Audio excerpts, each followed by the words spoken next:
Este episódio tem versão em Libras no Spotify e no canal da UFO no YouTube. Convido você a já começar esse episódio fazendo um teste. Abra a página de um buscador e escreva cientista no Brasil. Clique no primeiro site e conte quantas mulheres são citadas. Depois, manda pra gente essa informação no Twitter ou Instagram. No meu teste, feito em 16 de março de 2023, cliquei em nada mais, nada menos do que o site do Ministério da Ciência, Tecnologia e Inovação. Dos 37 pesquisadores citados, apenas 8 são mulheres. E a pergunta é: onde estão as mulheres e meninas na ciência? Elas existem, e não são poucas. De Maria José Diane a Maria Fernanda. De Thelma Coniche a Tamile Magalhães. De Sabine Righetti a Giovana Abelha. De Alice Piffer a Alesca Trindade. De Maria da Conceição Tavares a Graciele Souza. De Ruth Sontag a Heloísa Ferro. Oi? Você não sabe quem são essas mulheres? São pesquisadoras brasileiras do passado, presente e futuro. E conversamos com algumas delas nesse último mês. No dia 10 de fevereiro, a Divisão de Divulgação Científica da Universidade Federal de Uberlândia lançou o primeiro texto da série Mulheres e Meninas na Ciência. Separamos essa série em 6 textos, entrevistando mulheres e meninas que fazem ciência. E essa série se tornou esse episódio. Eu sou a Nayara Chaya, jornalista na Divisão de Divulgação Científica da Diretoria de Comunicação da Universidade Federal de Uberlândia. Hoje, não temos um convidado comigo aqui no estúdio. Esse episódio será uma conversa sobre a vida de mulheres e meninas na ciência brasileira. Para isso, vou usar os áudios que cada jornalista e estagiário captou em suas próprias entrevistas para essa série. Nelas, fizemos as mesmas perguntas para todas as mulheres.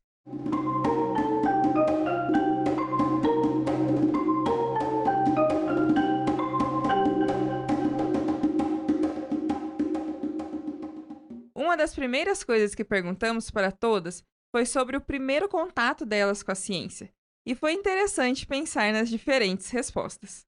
A primeira a responder foi a Maria Fernanda. Ela é aluna da Escola de Educação Básica da UFO e tem investigado a infecção causada pelo protozoário Trypanosoma cruzi, que causa a doença de Chagas. Assim, a primeira pesquisa que eu fiz, eu estava no 3º ano, foi uma sugestão de um professor de filosofia, e eu apresentei ciência viva. Mas não foi nada muito, assim, não participava do GPIT e tal. Foi uma sugestão, ele me convidou e eu aceitei.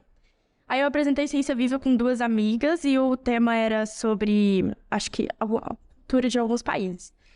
Mas aí depois eu fiz 4º ano, não fiz nada, e quando eu cheguei no 5º, uma professora de ciências, né, a Ariane, ela tava falando com algumas meninas para fazer projeto de pesquisa, para entrar no GPIT, e aí eu gostei da ideia, eu já tinha participado, brevemente, e aí eu falei com ela e aí eu entrei. Naquele ano eu não fiz ciência viva nem nada, a partir do 6º eu fiz. Já a Tamile Magalhães, aluna da Escola Técnica de Saúde da UFO e membro do projeto Mulheres 1000, conta das suas inspirações. Eu tenho pessoas, né, assim, que eu tenho muito de inspiração. A minha irmã, no caso, ela é formada aqui na UF em Direito. E ela sempre fez muito projeto, assim, participando. Eu tenho uma tia que tá na enfermagem, aqui na Estes também. E aí, como eu já falei que eu já tinha participado dessa iniciação científica na adolescência, então eu já despertava uma certa curiosidade. Então, eu fui criando essa certa vontade de querer participar. Aí a Juliana apareceu com o projeto Mil Mulheres. E aí eu fiquei extremamente interessada porque é um mundo totalmente diferente. É uma pesquisa totalmente diferente, é uma coisa que não está no seu dia a dia.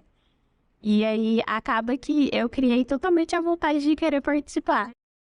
A estudante de jornalismo da UFO, Giovana Abelha, que também faz parte do grupo de pesquisa em narrativa, cultura e temporalidade, relata que suas vivências com a ciência não eram tão fortes quando criança.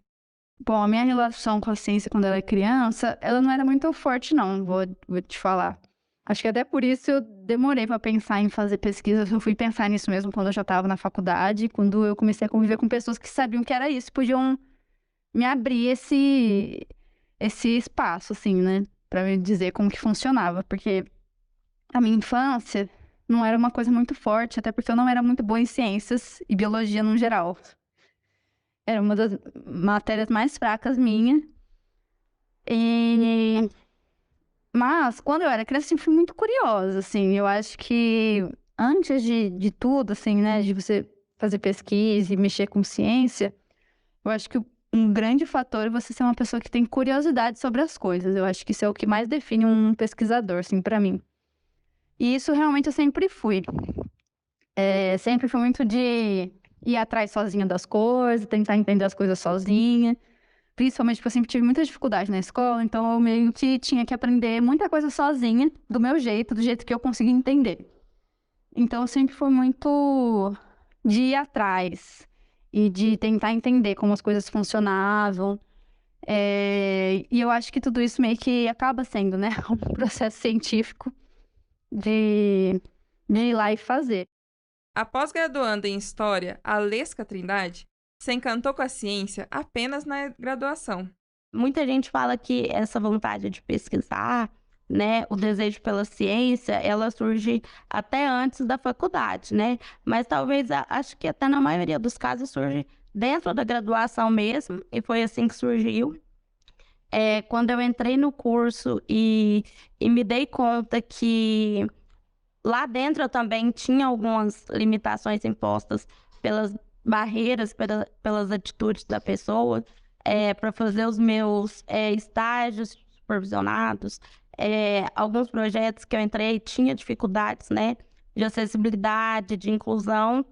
Eu quis entender melhor isso, não só a partir da minha experiência, mas a questão teórica mesmo sobre isso, a questão social, e fazer disso, né, algo que realmente as pessoas queiram saber também por esse viés, né, da ciência. Então, eu pude juntar as duas coisas, né, a experiência e a ciência, e trazer o que eu faço hoje, que é essa pesquisa que tem esse lado mais sensível, voltado para a inclusão, para a acessibilidade, mas não de uma forma técnica, e sim de uma forma, né, social, que enxerga esse sujeito acima de tudo, né, e que vê que não mais esse sujeito precisa se adaptar para estar em lugares, mas os lugares estarem adaptados para essas pessoas. A economista Graciele Souza, doutora em Ciências Econômicas e Técnica Administrativa no Centro de Estudos, Pesquisas e Projeto Econômicos Sociais, o CEPS, conta que a diversidade da área a motivou a continuar na pesquisa. Então, sinceramente, eu não lembro qual foi o motivo que me levou a fazer graduação em economia, né? Mas eu lembro o que me motivou a continuar na graduação e seguir na pós-graduação e trabalhar como pesquisadora na área, né? Como eu te disse, a ciência econômica é uma área muito completa, muito plural, né? Então, assim, ao contrário do que muitas pessoas pensam, né, acreditam que a economia é só números, matemática, finanças, aplicações financeiras, não. A economia envolve isso, mas também envolve a questão de você saber história, saber ciência política, né?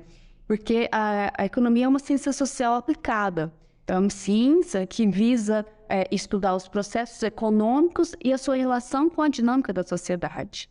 Então, na economia, a gente tem... a gente pode usar uma área que pode ser um instrumento para melhorar socialmente a vida das pessoas, né? Porque a gente aí na área, a gente busca entender quais são os problemas econômicos, sociais e políticos, né?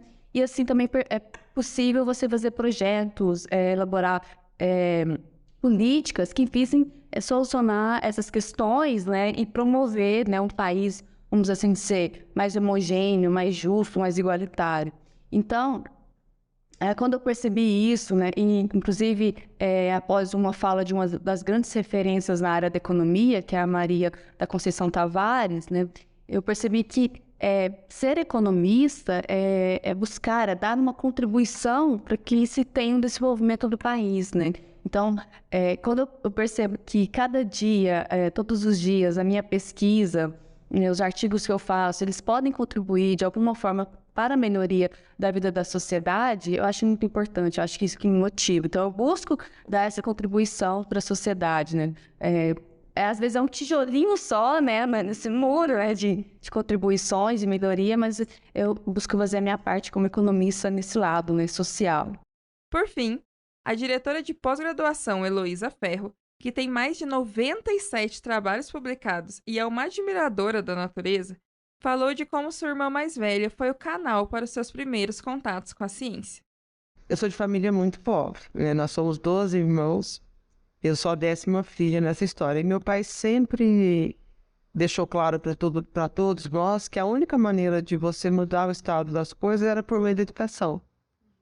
Então, era isso. A única era estudar. E eu sempre estudei em escola pública, né? E eu tive, assim, era professores inspiradores. E eu tive o privilégio de ter a minha irmã mais velha como professora de ciências e biologia. Nossa, que legal! E ela, em cidade pequena, né, e não tinha laboratório, nada, então ela levava tudo que a gente sai para a sala de aula para fazer as coisas, para determinar pH, coisas simples, e fazia a gente fazer um relatório daquilo. Aquilo para mim foi uma coisa encantadora, sabe, de ver a ciência acontecendo na minha frente. E eu decidi que eu queria ser cientista. Eu queria ser cientista, mas eu nem sabia o que era isso. Eu queria primeiro ser astronauta, depois eu queria ser cientista. Então, eu acho que ressaltar a importância da escola pública. A escola pública, na minha vida, eu sempre estudei em escola pública, mudou os nomes, mas a escola primária, o colégio, depois o ginásio, depois o colégio. E vim fazer o UFO, né? Estudei aqui na universidade, depois fui bolsista da CAPES para fazer mestrado e doutorado em São Paulo, e pós-doutorado também tem bolsa da CAPES. Então, eu sou fruto da escola pública. Outra coisa que pedimos foi uma história interessante envolvendo a ciência. Vamos ouvir a Maria Fernanda. Primeira viagem foi ano passado para Santa Catarina, foi uma viagem bem longa, né? Já começou assim. Mas lá, tipo, você tem contato com muitos projetos. Então, de todos os lugares. Alunos da sua idade, mais ou menos? Da minha idade, mais novos. Tinha projetos lá, assim, no primeiro dia, tinha das criancinhas, sabe? Tipo, de primeiro ano. Mas tem de todas as idades, todos os lugares do Brasil. Então, sempre que a gente assiste a uma apresentação, é um enriquecimento. Sobre até esclarecer alguma coisa que você tinha sobre aquele assunto que a pessoa está tratando, ou para ajudar o seu projeto. É sempre bom ouvir o projeto do outro. Já a Tamília compartilhou algo bem engraçado. Eu falo pra minha mãe toda vez que eu chego em casa, né? Eu falo assim, mãe, cada dia mais a gente vai entendendo mais a boca, né? Porque como eu estudara na boca, então tipo, a gente não imagina o quão fundo é. Então, aí esses dias pra trás, eu tinha conversado com a minha mãe que eu tinha ido numa clínica, né, pra fazer um teste pra emprego. E aí eu participei de uma cirurgia.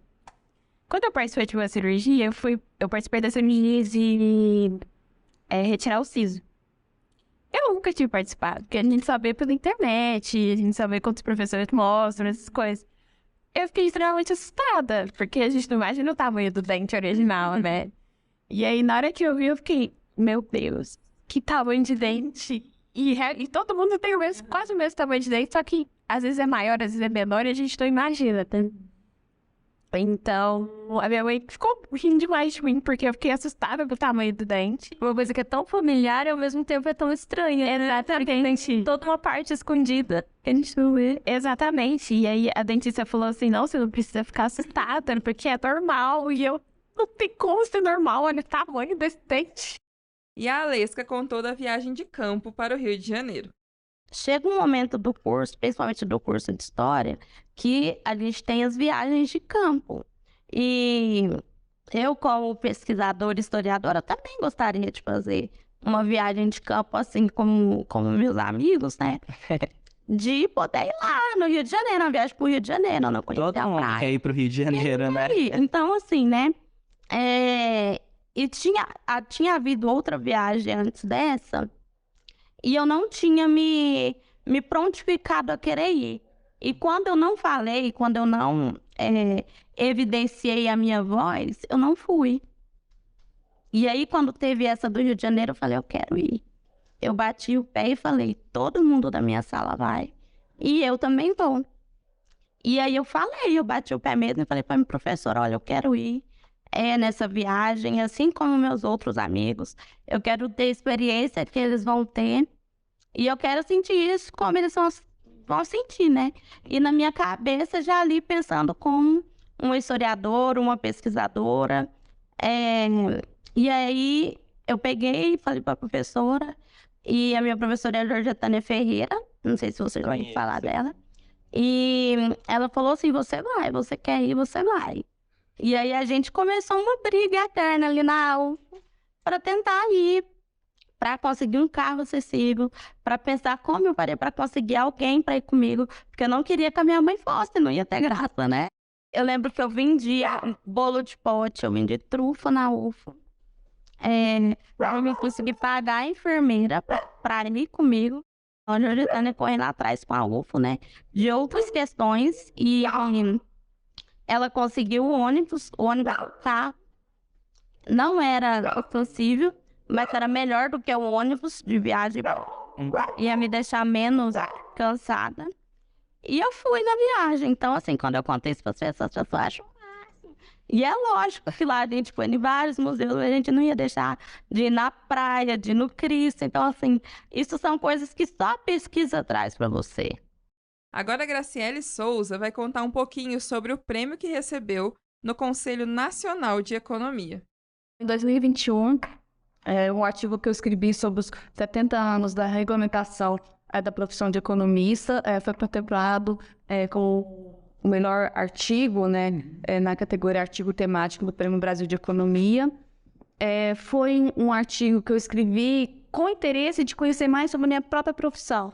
É engraçado que eu já tinha concluído o doutorado, feito mestrado, graduação, e eu realmente não sabia qual tinha sido a história da regulamentação da profissão, como é que tinha surgido esse curso de ciência econômica no Brasil, né? Que hoje é chamado de ciência econômica ou economia, mas bem lá no início era economia política, né? Então era bem interessante isso. Eu resolvi, tinha o interesse de conhecer um pouco mais a história, né? E ver como é que está na atualidade, né? Quantos cursos de economia que nós temos, né? Qual é o perfil dos nossos estudantes, profissionais que se formam. Então eu escrevi esse artigo sobre os 70 anos, né?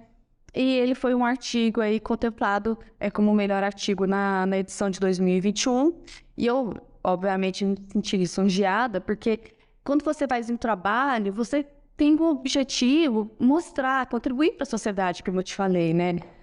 Mostrar, olha, qual a importância do conhecimento científico, e não para ganhar o prêmio, mas assim, quando você tem esse reconhecimento, você fala, nossa, não, legal, eu estou fazendo um trabalho correto, estou no caminho certo, né? Que bom que está tendo esse reconhecimento, somente de mulheres pesquisadoras, né?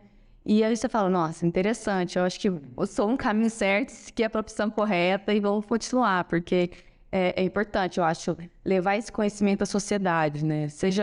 Era sobre como foi a formação, né, da profissão de economista, mas também de outras temáticas sobre a economia, que é um tema, acho que, presente na vida de todo mundo. E a Heloísa Ferro nos emocionou com essa história que não está no seu Lattes, que, por sinal, é bem grande. Eu estava na minha sala, tinha acabado de publicar um trabalho com uma orientada minha, a Letícia, que é professora hoje, e alguém me ligou e falou, doutora, eu achei estranho chamar de doutora, era o secretário de saúde do Paraná. E ele estava tendo um surto de toxoplasmose e ele havia acabado de ler o nosso trabalho usando azitromicina. E ele nem sabia que era brasileira, nem nada. E ele não tinha os medicamentos que poderiam tratar, que são os preconizados pelo Ministério da Saúde. Lá no Paraná não tinha. Se ele podia usar azitromicina para tratar o surto também. Porque os nossos resultados mostravam que era era incrível o resultado comparado com o tratamento convencional. Eu falei, olha, primeira coisa, eu não sou médica, eu não fiz nenhum estudo com população humana para te recomendar, mas só falei para ele, é um medicamento que a grávida pode tomar se ela tem uma infecção ou outra, porque não atravessa, não faz mal para a criança. E aí ele falou, tá bom, vou pensar. Aí depois dos 8, quase, sei lá, um tempo depois, ele me liga, contando que ele usou, que não tinha o que usar, usando isso, e não nasceu nenhuma criança com tóxico congênito. Então, isso para mim foi o divisor. Aí eu lembrei de uma frase do filme, não sei se você assistiu, A Lista de Schindler. Não sei se você se lembra uma cena final em que ele estava em crise, porque ele era meio perdulário, gastava dinheiro demais, que ele podia ter feito mais para salvar mais judeus. E eles tinham feito arrancar os dentes, dente de ouro, e feito um anel para ele, para reconhecimento. E ele, essa crise, falando que devia ter feito mais, para salvar mais. Aí um dos judeus falou o seguinte: quem salva uma vida, salva a humanidade inteira. Entendeu? Então, eu senti muito compensado. E isso não está no meu lápis, mas é a história mais bonita da minha vida, é essa. Por fim, levantamos uma questão para refletirmos. Do que precisamos para ter mais meninas e mulheres na ciência? Cada uma delas compartilhou uma visão única sobre o assunto. Mas o mais interessante é que elas se complementam. Escute o que a Maria Fernanda disse sobre esse assunto. Acho que motivação e dar força para elas, porque assim, é difícil, né? Fazer, ocupa bastante tempo do seu dia e tal. E eu acho que se você motivar elas com certeza vão fazer um ótimo trabalho. Agora a Tamile. Eu acho que empatia.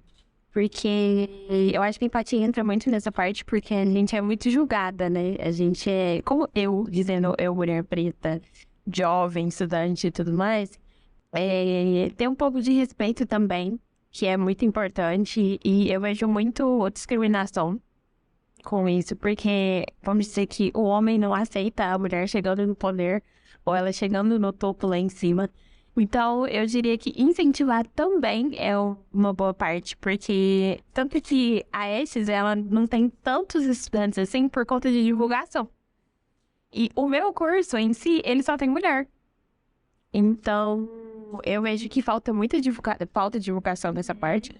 E aí, essa parte do incentivo também é muito importante, porque tem gente que fica tão desmotivada depois que sai do ensino médio, que acaba que não vê uma expectativa de vida, que quer só entrar, tipo, no supermercado, trabalhar todos os dias e receber um salário mínimo, uma folga por semana, mais ou menos, ali, e sofrer nesse momento. Então, o incentivo é muito importante. A Giovana Abelha falou sobre a estrutura educacional brasileira. Nossa, assim, eu acho que o que principalmente acaba impactando não ter tantas meninas e mulheres interessadas na pesquisa e na ciência, eu acho que é o fato do sistema educacional e da universidade serem muito focados, infelizmente, né? Até pela baixa produção que era antigamente, diferente de hoje, que tem muito mais mulheres na pesquisa, mas antes era uma coisa muito mais masculina, europeia, branca. Então, eu acho que quando a gente estuda, seja na escola ou na universidade, a gente está muito de frente com esses autores que a gente não se reconhece. Então, a gente nem coloca na nossa cabeça que existe a possibilidade de você estar ali um dia, sabe? Escrevendo como eles, melhor até que eles, né? Mas eu digo assim, nessa posição que eles assumiram um dia. Mas, além, né, disso, que é um pouco mais complicado, né, de ter mudado, então, né, de ter mais textos de mulheres pesquisadoras no ensino, eu acho que talvez na universidade, por exemplo, mas até nas escolas, existirem projetos que levem essas pesquisadoras mulheres e meninas para falarem dos seus projetos, igual exatamente como essa matéria, né, vai fazer. Os grupos de pesquisa se organizarem para irem nas escolas, às vezes, ou fazerem alguma feira aberta para a comunidade, ter mais divulgação nas redes sociais, um podcast sobre isso. Eu acho que, assim, sabe, falar mais sobre, porque hoje, né? Apesar de ainda não ser o que a gente quer, né? No tamanho que a gente quer, mas felizmente hoje tem muito mais mulheres. No Narra, por exemplo, tem muitas mulheres fazendo pesquisa, acho que inclusive é a maioria no grupo. Então, dá destaque para isso, sabe? Eu acho que falta muito falar sobre.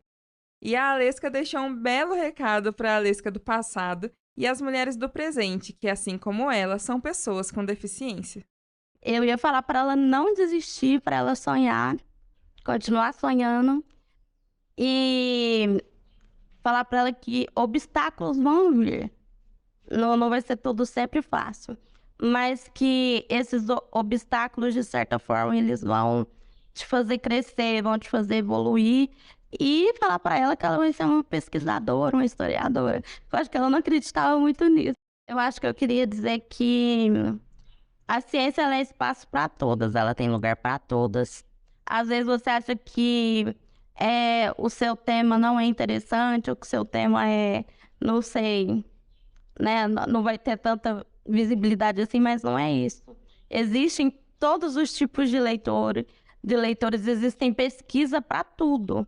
Então eu acho que tudo é muito bem-vindo. Então a gente não pode muito se apegar nisso, né? O mundo da pesquisa está aí. Se você não conseguir fazer essa pesquisa dentro da universidade, hoje existem outros meios, né, que você pode fazer, mas que não desista. Né? Eu acho que nós todas juntas, nós mulheres juntas, podemos mais. A Graciele falou dos desafios que as mulheres na economia enfrentam. Tem desafios para qualquer mulher em qualquer área. Ainda mais no país que a gente tem de raiz patriarcado, né? Então, hoje eu atuo num setor em que a maioria dos meus colegas são homens. Eu tenho, assim, olhando o grupo de economistas do CEPS, nós temos eu e mais outras 2 economistas.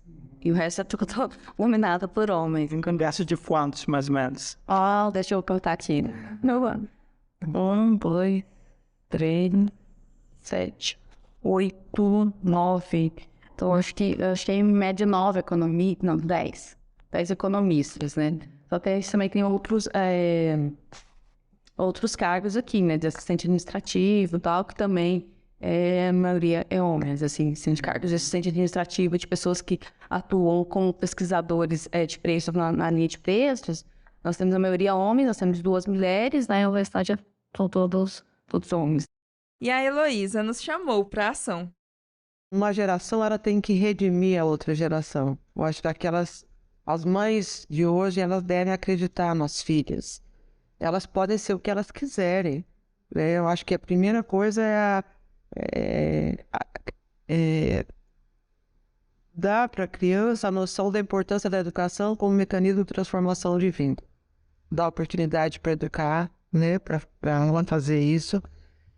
Que a escola veja as meninas, dê experiências marcantes, experiência de laboratório, de campo, para ver a beleza que é a vida, né? A gente é pó de estrela, a gente tem que entender que a gente é parte desse mundo. Então, se você se torna um apaixonado pela vida, você já é um cientista natural, efetivamente, ou seja, de direito ou de fato, né? Ou seja, você vai exercer uma profissão daquilo, né? Ou não, mas pelo menos saber que você é parte dessa vida. Porque um cientista, o que é? Nada mais é do que um admirador da vida, né? Da vida no sentido pleno, né? De fazer experimento, porque para que tudo isso? Para melhorar a qualidade da vida, mas não esquecendo que a gente está num planeta único, que a Terra, que é um sistema fechado, que o que a gente faz aqui vai afetar a todos, né? Então, as mães acreditarem, a família acreditar nessa menina, que essa menina tem a oportunidade de ser quem ela é, que as escolas, mesmo escola pública, né, que deem experiências motivadoras para os alunos, meninos e meninas, que têm investimento público, né, e que essas meninas acreditem no potencial transformador. Ela pode fazer o que quer, inclusive não ser cientista, mas se decidir ser, que ela tenha o caminho aberto. Bom, ao pé do ouvider, esperamos que essa conversa tenha levantado questões importantes para você. Mais que isso, nós, mulheres pesquisadoras, queremos apenas o espaço de direito. E você pode se unir a essa luta. Essa série foi um caminho para isso. Vamos juntos?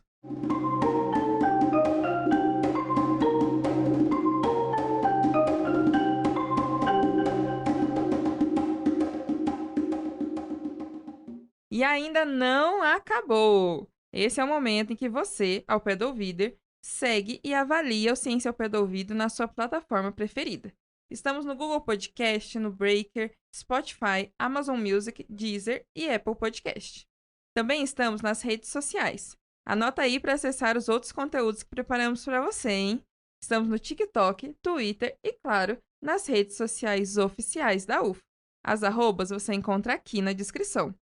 Gostou desse episódio? Quer perguntar algo, mandar um recado ou indicação pra gente? É só mandar um áudio para o nosso WhatsApp. Nosso número é 34 9966 2021. Repetindo, 34 9966 2021. E lá no portal comunica.ufo/ciência estão todas as entrevistas que fizemos com essas mulheres incríveis. O link também está na descrição. Muito obrigada por mais uma semana juntos e até semana que vem.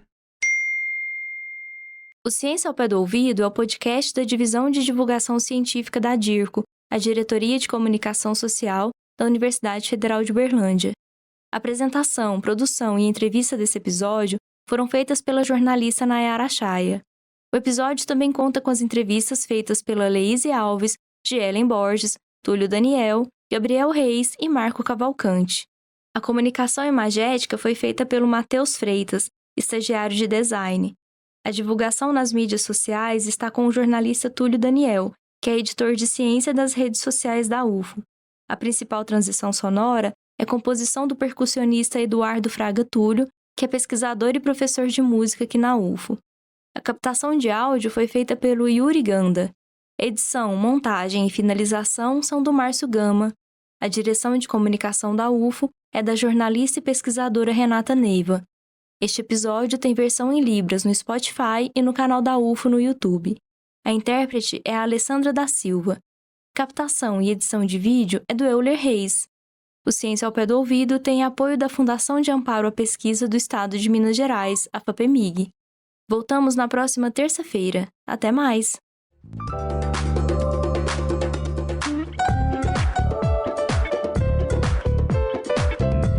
Ciência ao pé do ouvido.